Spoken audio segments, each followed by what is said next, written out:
Welcome back to Get Down with Deb, where whole food plant-based living takes center stage. Well, we are finally at the end, the final reveal, but before we look forward, let's take a look back.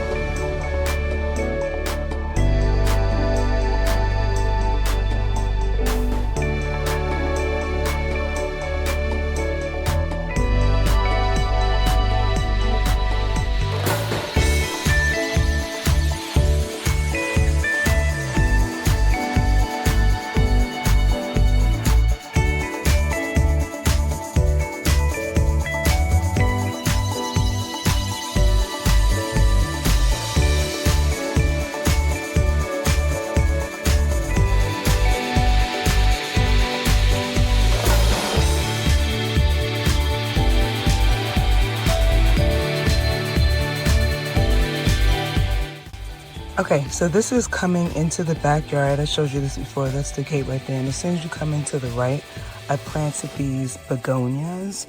I wanted them to be subtle, kind of blend in a bit with the patio. And I think those are going to be nice once they all come into bloom. I'm going to put some mulch in between to make that pop out a little bit more. I have this bistro table that I've had for the longest. And as you can see, it's worn, but I have a plan for that. I'm gonna put some paint or some kind of shellac over that, maybe do like the top black, but I'm still figuring that out. But recycle, reduce, reuse, yeah, that's my middle name. So over here, this is the table and umbrella that I got. Can I get this whole thing? Yeah, table and umbrella that I got from Walmart.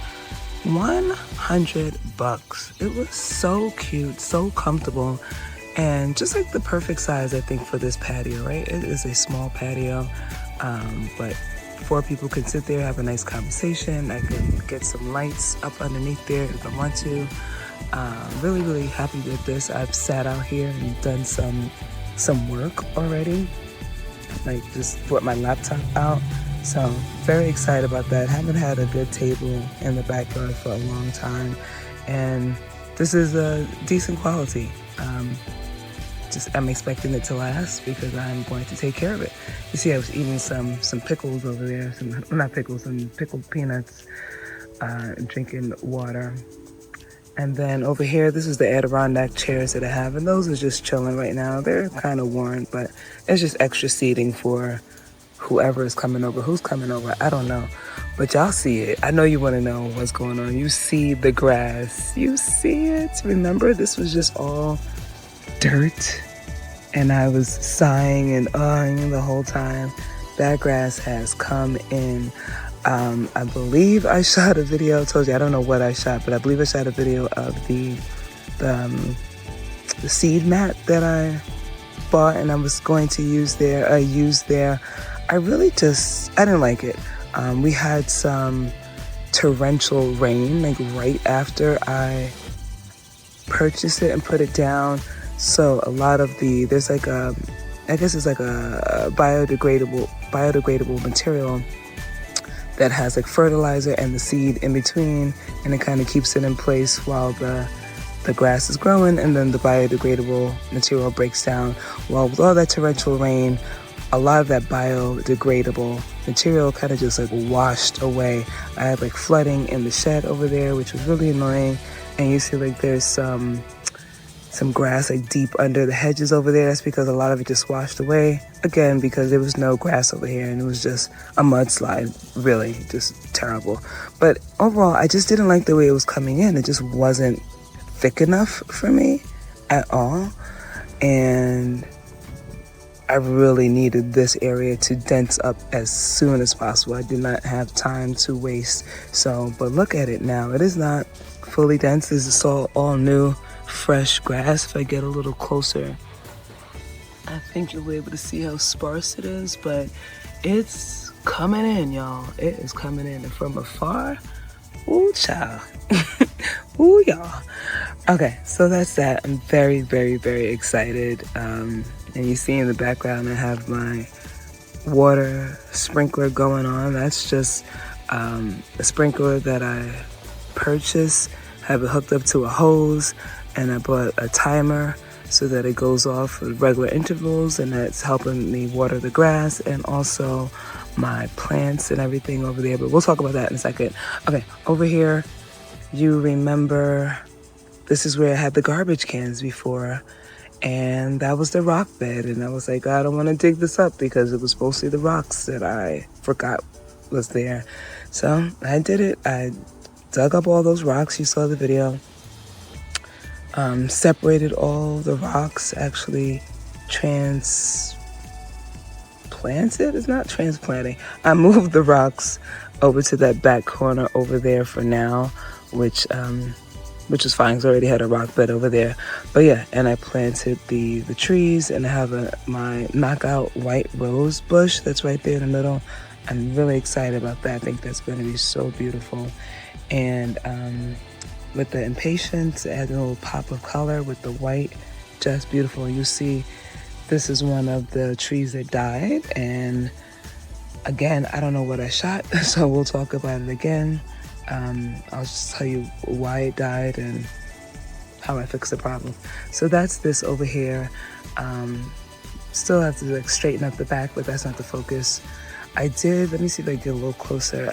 So it said there was some flooding, and this was the solution that I made. So we had a piece of wood that was right on this side before cutting off the bed.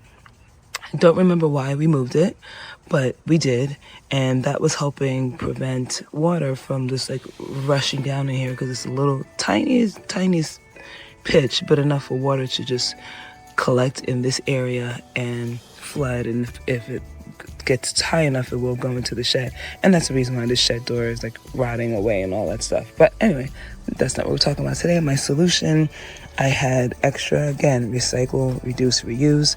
I had extra of this edging material from some project before, and at first I was just going to use this. It's kind of like a foam material, but that did not work enough to block the water from kind of squeezing through. You know what water would do. So that edging material, then that foam to give that edging material a little bit of stability, and also brought it back some because we were never. So now after the break, I was saying I was never able to open the door fully because that wood was right there and it just prevented the door. It would only come I don't know, don't get me lying about angles and stuff, but right about this, a little bit, honestly, halfway, right? The door would only be able to halfway, I don't know if it's halfway, but the door wouldn't even be able to open. So move this back a little bit just so I had enough clearance, and now it's able to clear it over these rocks that I put there also just as a filler, because I didn't want to buy another set of those foam pieces to put on the other side. I thought the rocks actually just look a little bit better to go with the stone that's already there. So that's that. Again, here we go. Don't look at the door because this shed needs a lot of work. The door, I actually was looking at doors and how to build a door, but I'm not doing that today. This is on a budget, and that may be next year or at the end of the summer. We shall see. But the hedges here have to get trimmed, not a big deal.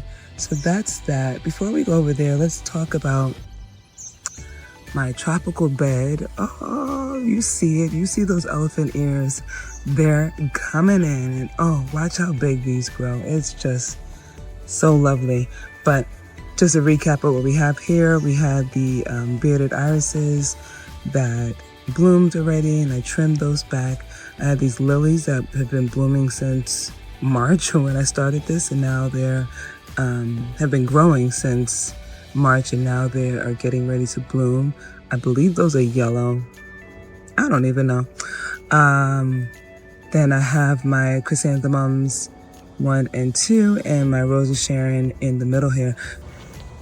So yeah, here's where I have the candle lilies. I just wasn't sure what was going on because I hadn't seen any action in them, and I get really nervous. Every year I get nervous about my elephant ears. I'm like, are they gonna grow back this year? Are they gonna grow back? And they do.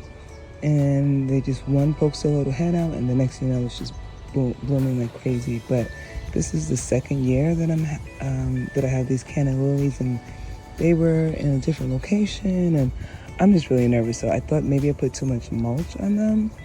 Maybe that's why they weren't growing. Honestly, I didn't get a chance to look it up, so I'm gonna Google that real quick.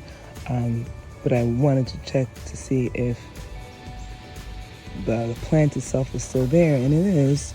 It's right about here. You can see that's where the roots are right there, and there's another one somewhere over there, but I'll look at that later. And these chrysanthemums are going to be so beautiful. One is the original one I had, which is like a light pink with a fuchsia center, and this one is, I believe, purple. But I actually had to get some of that deer and rabbit repellent because those rabbits were tearing up my hostas, y'all. Tearing up. They should be nice and full right now, but they kept eating them away. And that has been working. I'll show you what product I use for that. And then you see I put some begonias on the front. Zoom in a bit. Yeah, put some begonias on the front. I think this is going to look really, really awesome. Okay, wrapping it around again. Here's my sunchokes. I still didn't do anything with the vegetable garden because that was too much stress, and I didn't need that stress. But sunchokes are growing well. Don't have to do anything to that. Over here, this bed is doing really well too. All these trees are looking healthy. See a little brown spot over there on one, but I'm not concerned about that. The watering that I'm doing now, I think, will take care of any dehydration that was going on. But all these trees are looking really, really great. I have the marigolds, and I can't remember what the pink flower is called right now.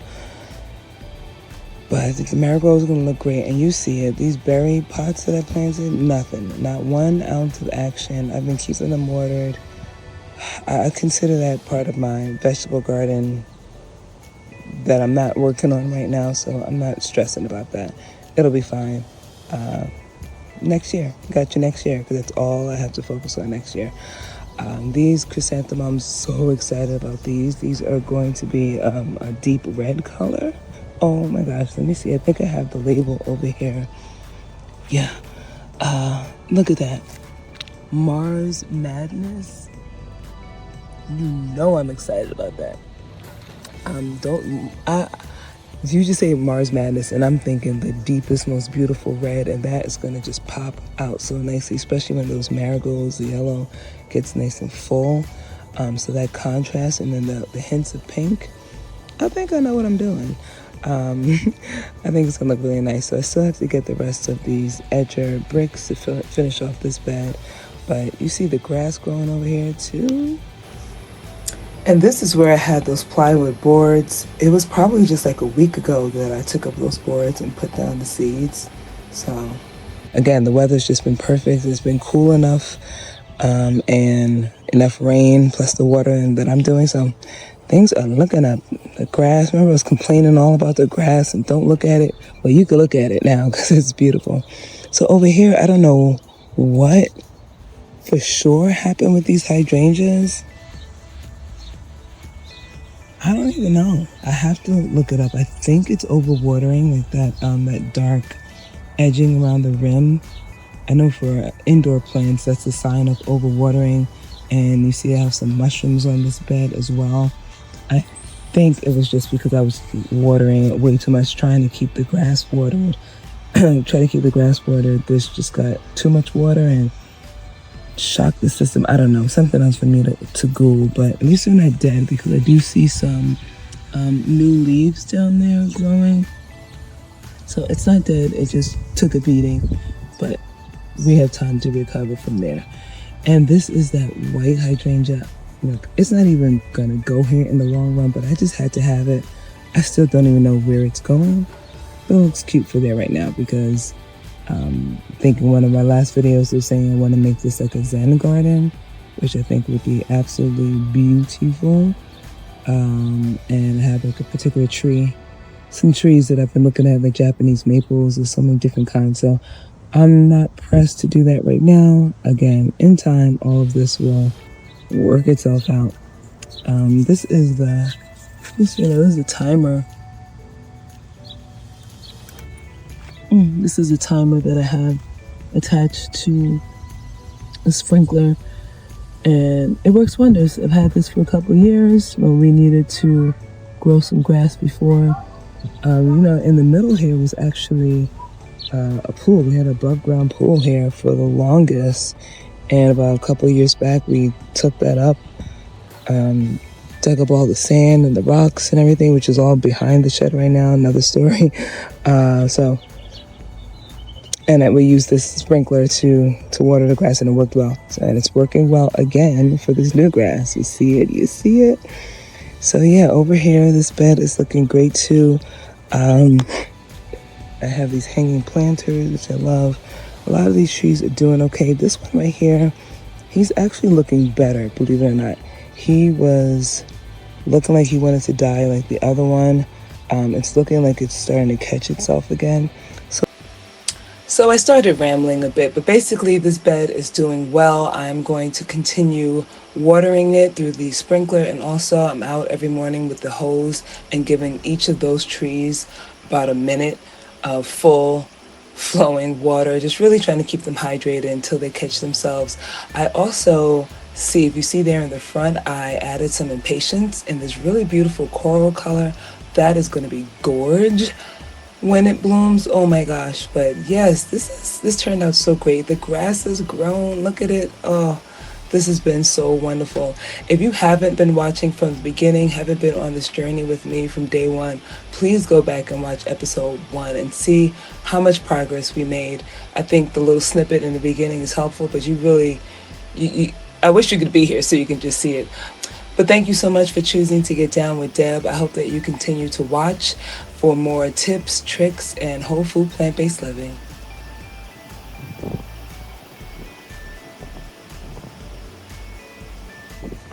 Look at this guy. I caught him red-handed eating my hostas.